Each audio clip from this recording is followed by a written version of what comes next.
시간 로마서 13장 13절에서 14절 말씀을 통해서 정령을 위하여라는 제목으로 함께 은혜를 나누겠습니다. 자, 14절에 보면 오직 우리 주 예수 그리스도로 옷 입으라고 이야기합니다. 옷 입었습니다. 자, 우리 지금 옷을 입고 있습니다. 이 옷은 왜 입습니까? 추위를 피하고 더위에서 우리를 지키고 또 우리 스스로가 단정한 사람임을, 우리 스스로가 정결한 사람임을 드러내는 것이지요. 그렇지 않고 노숙자들 보십시오. 옷도 갈아입을 수 없고 씻어지도 없고 그래서 얼마나 심한 냄새가 나는지 알 수 없습니다. 그래서 예수로 옷 입는다는 것은 단순히 겉모습만 바꾸는 것이 아닙니다. 새로운 신분과 정체성을 가지는 겁니다. 즉 예수님의 양, 예수님의 제자, 하나님의 자녀라는 정체성을 가지는 것입니다. 그래서 우리의 인격과 생각과 행동, 양식 자체가 예수님의 빛에, 예수님에 의해서 결정된다는 것입니다. 그래서 우리도 예수님의 성품으로 변화되어야 하는 것입니다. 죄의 용서를 넘어서 예수님의 생명이 우리에게 나타나는 변화가 바로 예수로 옷 입는 것입니다. 왜 옷 입어야 하는가 하면 우리는 지금 흑암의 권세 아래에 있습니다. 어둠의 세력에 우리에게 영향을 미치고 있습니다. 그래서 정욕을 위하여 움직이라고 부추깁니다. 욕심대로 한번 해봐라. 고집 한번 부려봐라. 교회에서 먹힌다. 찍소리 안 한다.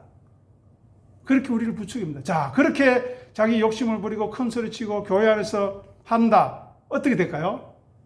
스스로가 더러운 것을 드러내는 겁니다.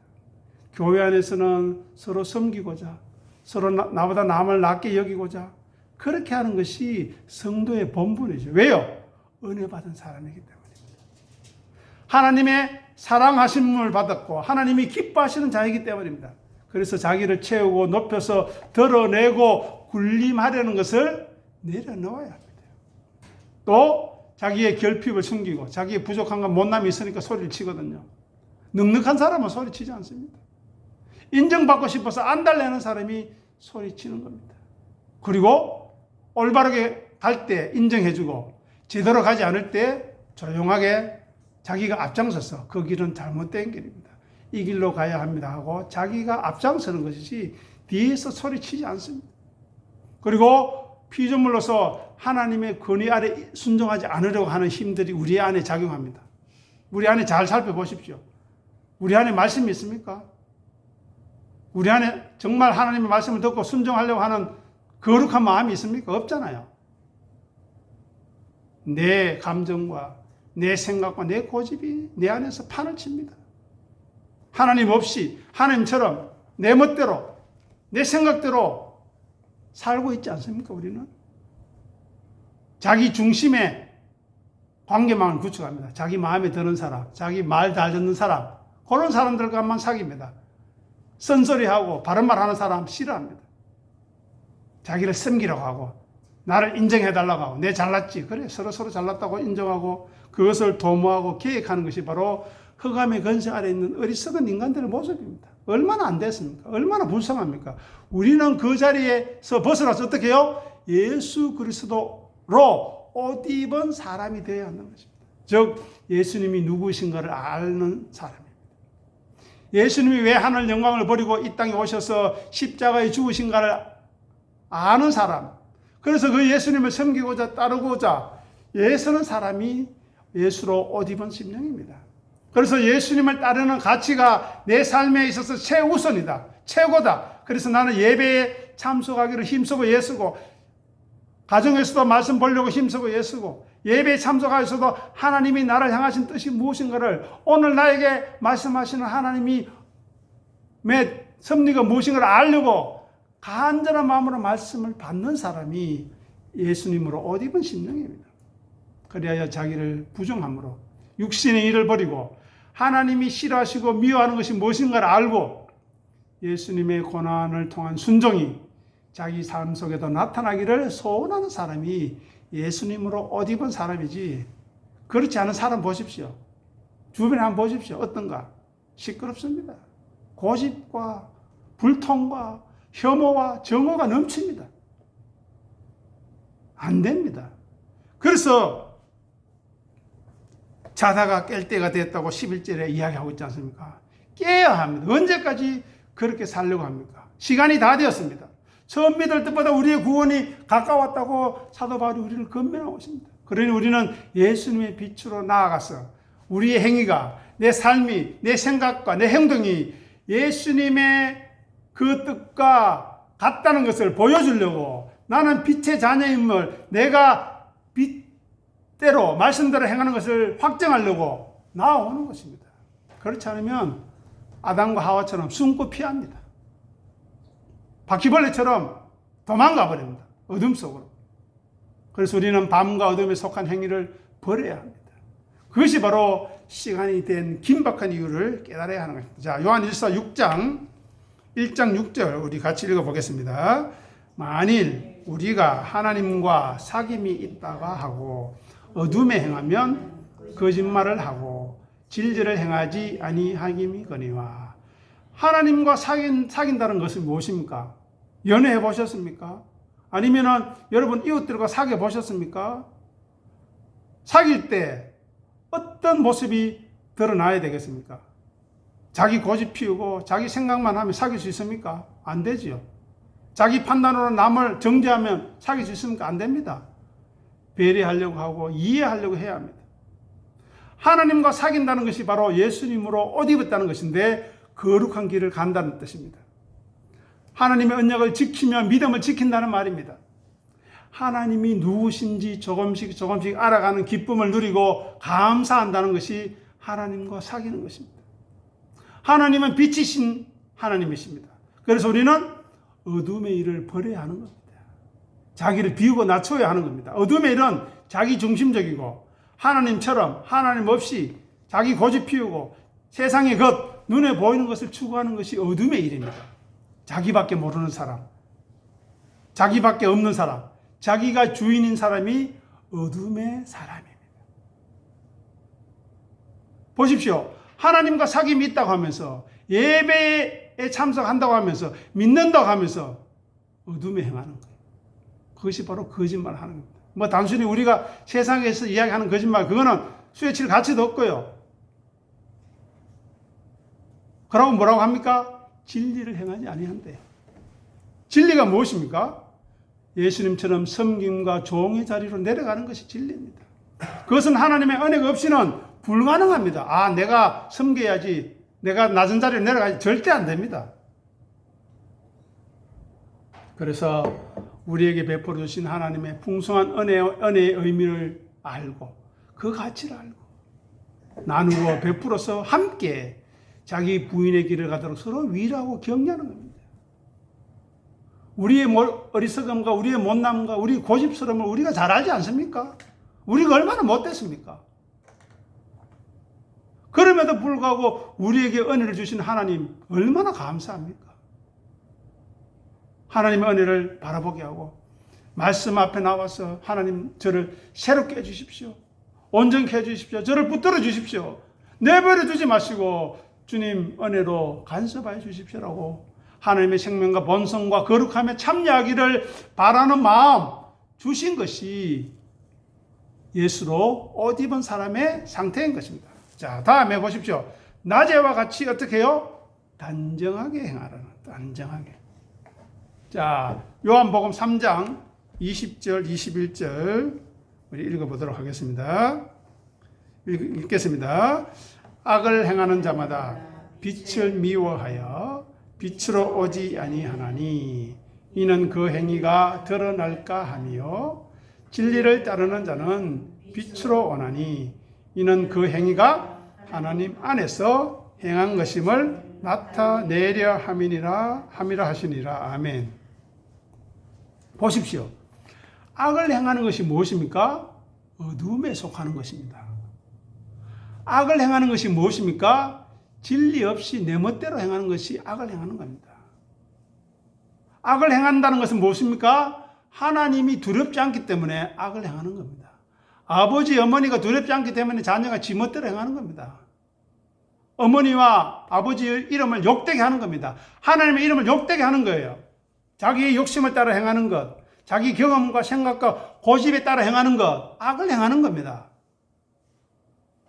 그것이 바로 빛을 미워하는 겁니다. 빛을 좋아하는 것이 아니고 빛을 미워한대요. 빛을 미워. 즉 빛이신 하나님, 빛이신 예수님을 미워하는 것과 같다는 겁니다. 예수님께서 자기를 비우고 낮추셨습니다. 왜요? 우리를 사랑하기 위해서. 하늘의 것을 나누기 위해서. 그리고 십자가에 죽기까지 하나님께 순종하셨습니다. 그리고 하늘의 아버지의 뜻을 이루려고 자기의 모든 것을 바치셨습니다. 예수님께서는 섬김을 받으러 오신 것이 아니고 섬기려고 오셨고 많은 사람을 위한 대속물로 자기를 내어주시려고 오셨습니다. 그 예수님을 믿는 우리는 어떠해야 하겠습니까? 예수님의 비움과 낮춤이 우리 안에 있습니까? 우리는 얼마나 낮아졌습니까? 우리는 예수님의 십자가의 순종이 우리 안에 나타나 있습니까? 그렇다면 여기에 하나님의 사람이 몰려올 것입니다. 여러분이 그동안 30년, 40년 동안 비움과 낮춤으로 섬기고 예수님의 십자가만 찬송하고 순종했다면 이곳에 하나님의 사람들이 넘쳤을 것입니다. 예수님을 주로 모시고 섬기고 따르지 않는 어둠의 일, 빛을 미워하는 일이 우리에게 있기 때문에 우리가 여전히 가난한 것입니다. 여전히 부족한 것입니다. 진리는 빛입니다. 진리는 생명이고 진리는 길입니다. 진리는 하늘의 아버지 하나님을 바라보는 믿음입니다. 하나님 보십니까? 돈 보지 않습니까? 우리는 하나님 되심을 나타내고 하나님을 최고의 가치로 인정하고 고백하고 항복하고 있습니까? 아니지 않습니까? 우리 삶 때문에 하나님의 이름이 거룩하게 여겨지고 있습니까? 내 삶 때문에 하나님 나라, 하나님의 말씀에 순종하는 통치가 오고 있습니까? 내 삶으로 인해 하나님 뜻이 이루어지고 있습니까? 자기 중심성을 내려놓고 오직 하나님만을 앞세우고 하나님만을 바라보는 겸손한 자리에 우리가 있는가 하는 것입니다. 그 사람이 바로 예수 그리스도로 옷 입은 사람입니다. 진리이신 예수님을 따르는 것, 그것이 빛으로 나아가는 일입니다. 진리이신 예수님을 섬김으로 믿음을 은혜로 선물 받았음을 감사하고 기뻐하는 그 증거, 그 확정이 있는 것이 예수 그리스도 옷 입는 것입니다. 오전에는 여호와께 속하라 했죠.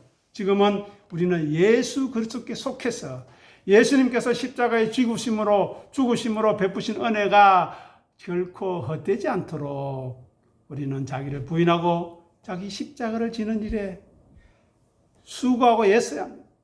예수 그리스도의 고난의 흔적이 우리 안에 남도록 나타나도록 애써야 합니다. 그런데 왜 시끄럽습니까?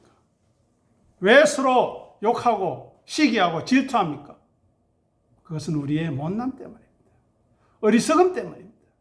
그것을 탓하려고 하는 것이 아니라 그럴 수밖에 없는 그런 우리를 인정하고 고백하고 예수님 앞에 말씀 앞에 무릎 꿇으라는 겁니다. 그것이 믿음의 사람입니다. 그것이 은혜의 사람입니다. 그리하여 마침내 나의 나 된 것은 하나님의 은혜임을 고백하는 그 사람이 하나님의 사람인 것입니다. 그래서 경건의 삶의 모든 결과가 하나님으로부터 말미암았음을 드러내는 사람, 그 사람이 예수 그리스도로 옷 입은 사람입니다. 그래서 하나님 안에서 하나님의 돌보심으로 하나님의 인도하심으로 내가 이렇게 예배에 참석하게 되었고 하나님의 사람으로 살게 되었고 죽음 앞에서도 믿음의 승리를 외칠 수 있는 죽음아 사망아 내 쏘는 것이 어디 있느냐, 내가 예수 그리스도로 말미암아 승리를 주신 하나님께 감사하노라 하는 고백이 우리가 죽음 앞에서 있어야 하는 것입니다. 그러면 이제 마지막으로 정욕을 위한 육신의 일을 도모하지 말자는 내용을 살펴보면서 13절이죠. 13절에 있는 내용을 간단하게 살펴보면서 마무리하겠습니다. 첫 번째, 방탕입니다. 방탕. 이거는 절제하지 않는 것입니다. 세상의 즐거움을 무한정 추구합니다. 살다 보니까 허무하거든요. 그것을 채우려고 방탕한 것입니다. 이것을 다르게 이야기하면 나보다 남을 낮게 여기지 않는 것입니다. 자기가 잘나니까 막 설치는 거죠. 그것이 방탕입니다. 그래서 진리 없는 공허함 때문에 떠들썩한 잔치를 날마다 벌입니다. 수많은 사람들하고 같이 어울리고 수많은 음식들을 먹으면서 그 속에서 떠들고 시끄러운 소음들 안에 있으면서 정신이 혼란하고 혼을 빼는 그 속에 있으면서 허무함을 잊으려고 합니다. 죽음의 두려움을 잊으려고 합니다. 하지만 잊으려 해도 떨칠 수 없습니다. 눈을 감아도 떠나지 않는 진리 없는 허무와 공허가 방탕으로 나타나는 것입니다. 두 번째, 술 취함입니다. 왜 술 취할까요? 잊으려고. 괴로워 죽겠는데, 미워 죽겠는데 그것을 잊으려고 술 취합니다. 술 취하게 되면 어떤 현상이 벌어집니까? 판단력과 절제력이 상실합니다. 깨어 정신을 차리지 못합니다. 하나님의 말씀을 들어도 이것이 긴지 아닌지 분별도 못합니다. 이해도 되지 않아요.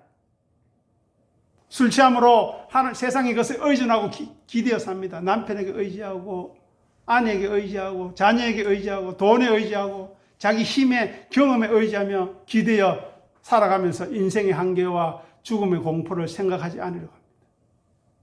그리고 계속 술 취하게 되면 어떻게 될까요? 중독 현상이 나타납니다. 예전에는 한 병으로 끝났는데 이전 2병, 3병, 4병 먹어도 술 취하지 않습니다. 더욱더 의존하게 되고 스스로 헤어나지 못하게 되었어. 술 취함에 의지하면 의지할수록 세상에 의지하면 의지할수록 편안함과 안도감은 사라지고 더 불안하고 더 피폐해지고 정신건강, 육체건강은 다 사라지고 더 고집하게 되고 마침내 그 중독으로 죽음에 이르게 되는 것입니다. 세 번째, 엄란입니다. 하나님 외에 눈에 보이는 것에 가치를 두고 추구합니다. 지금 이 예배 시간에 무엇이 가장 가치 있습니까? 한번 생각해 보십시오. 지금 우리가 앉아있는 이 예배 시간 무엇이 가장 가치 있습니까? 말씀이지요. 첫 번째는 말씀입니다. 두 번째는 말씀을 전가하는 종입니다. 세 번째는 그 말씀을 사모하는 한 사람 한 사람의 심령들이 가치 있는 사람입니다. 맞습니까? 그렇다면 우리는 엄란한 사람이 아니라 하나님을 섬기는 사람입니다. 그런데 엄란하게 되면 어떻게 될까요? 영원한 생명이 무관심합니다. 세상의 가치에 빠져 있으니까 지금 당장 나에게 주어지는 그것으로 즐거움을 찾습니다. 내가 수고해서 얻은 것, 그죠? 당장 눈에 보이는 것으로 즐거움을 찾습니다. 그리고 자기만의 성을 자꾸 쌓아갑니다. 고집도 쌓고 생각도 쌓고 남의 말 듣지 않습니다. 그리고 온갖 수단 방법을 가리지 않고 포장하고 자기를 가꿉니다. 껍데기만 가꿉니다. 세상 사람들 한번 보십시오. 진리 없는 사람들. 불쌍하지 않습니까? 그런 사람들을 우리가 보고 불쌍히 여겨야 합니다. 그런 사람을 보고 부러워하는 것이 아니라 그런 사람들은 채우고 모으고 삭고 높아졌는데 늘 불안합니다. 죽을까? 없어질까? 늘 불안합니다. 그렇게 높아졌는데 하나님은 보이지 않고 자기만 보여요. 돈만 보여요. 그 자리에 서게 되면 얼마나 외롭겠습니까? 그것이 바로 엄난입니다. 네 번째, 호색. 이거는 부끄러움을 모르는 후한무치한 뻔뻔함입니다. 사단 7정에 나오는 수호지심, 즉 부끄러움을 모르는 것이 호색입니다. 나병에 걸린 자처럼 감각이 없습니다. 하나님의 말씀으로 징계해도 끄떡없고요. 하나님의 말씀으로 심판해도 끄떡없고요. 꾸지람해도 끄떡없고. 왜? 길을 막았으니까. 눈을 감았으니까. 마음이 딱딱하니까. 말씀이 들어가지 않는 것입니다. 절제함 없이 자기 마음대로 말하고 자기 마음대로 해요. 과연 내가 이 말을 함으로 하나님이 기뻐하실지, 내가 이 말을 함으로 성도들이 좋아할지 생각하지 않습니다. 막 내뱉어요. 그런데 그것이 잘못된 것인지를 모르는 겁니다. 양심의 화인을 맞아서 옳고 그름에 대한 판단을 할 수가 없습니다. 시시비비도 가리지 못하는 저급한 수준에 빠져 있습니다. 고집만 하고 편향된 지식과 정보로 자기가 마치 세상을 다 아는 것처럼 판단해 버립니다.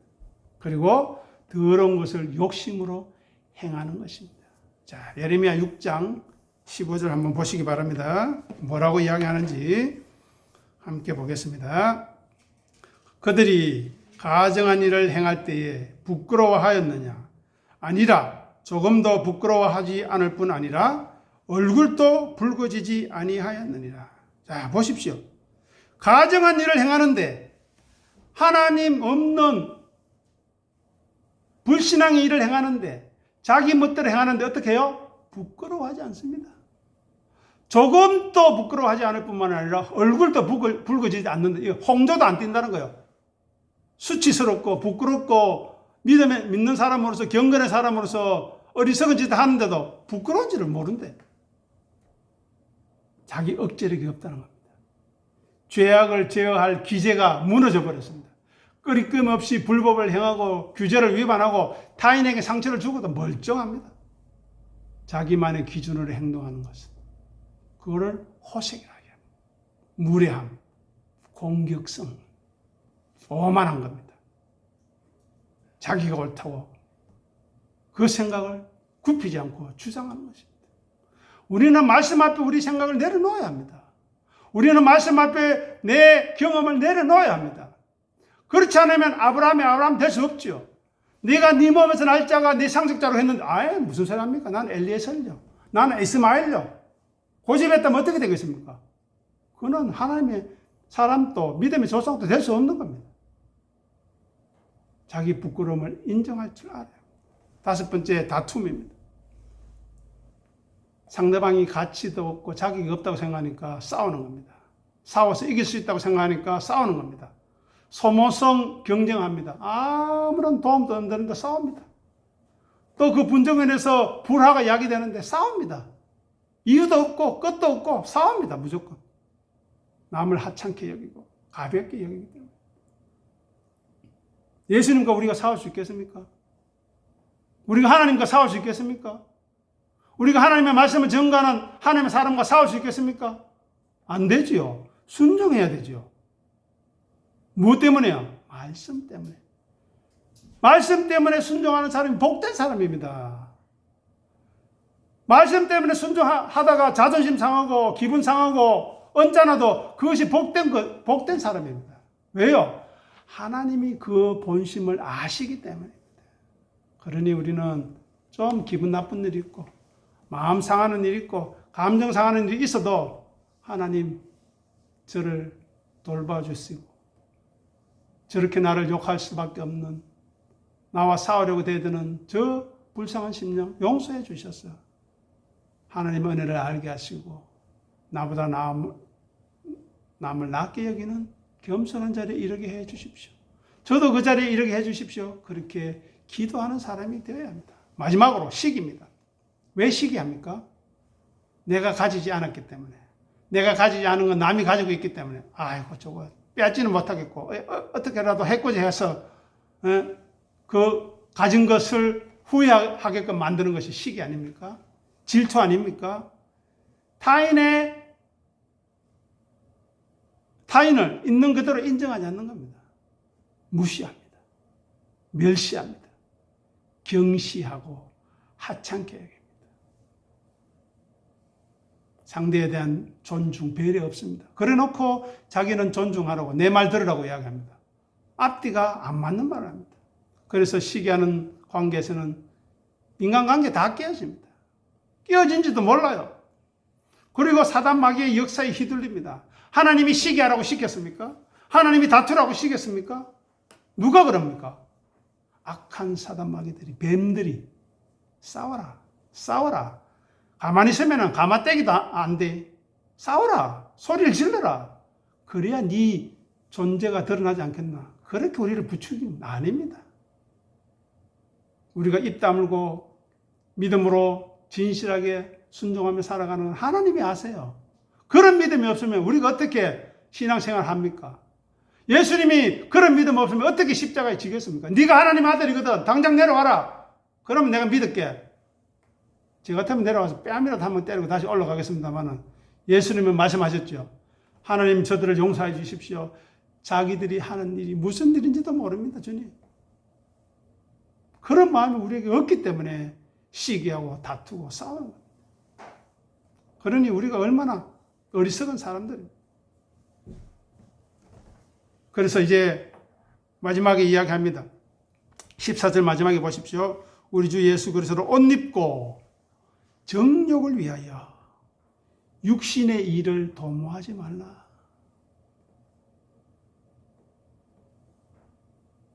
빛에 행하고 낮에 행해라.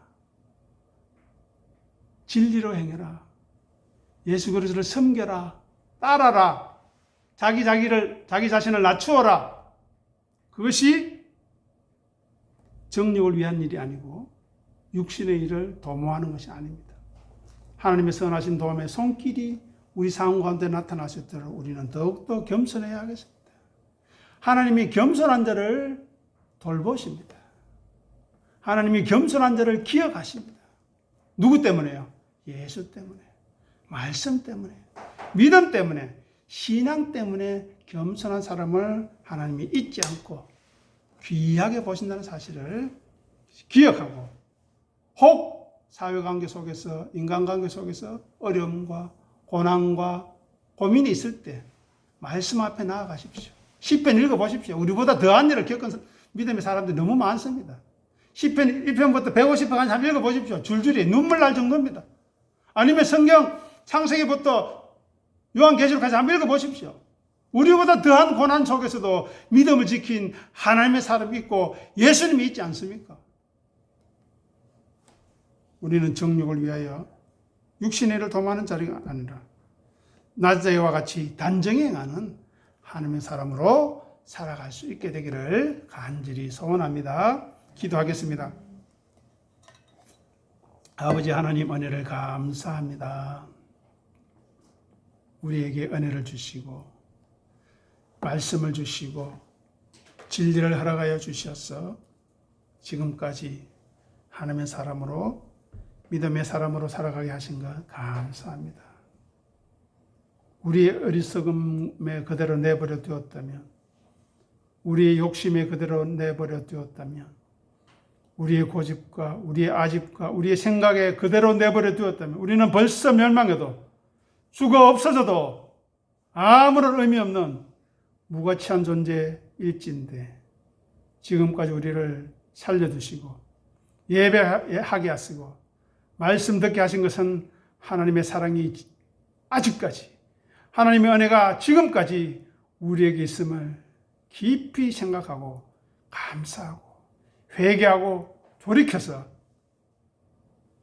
오직 우리의 삶 가운데 하나님의 이름이 거룩하게 여김을 받고 하나님의 나라가 오게 하시며 하나님의 뜻이 이루어지는 놀라운 도구로 사용되어질 수 있도록 도와주시고 인도하여 주시고 주장하여 주시옵소서. 이 은혜에 제외되는 사람 한 사람도 없도록 친히 역사하여 주시옵소서. 감사하며 우리 주님 예수 이름으로 간절히 기도드립니다. 아멘.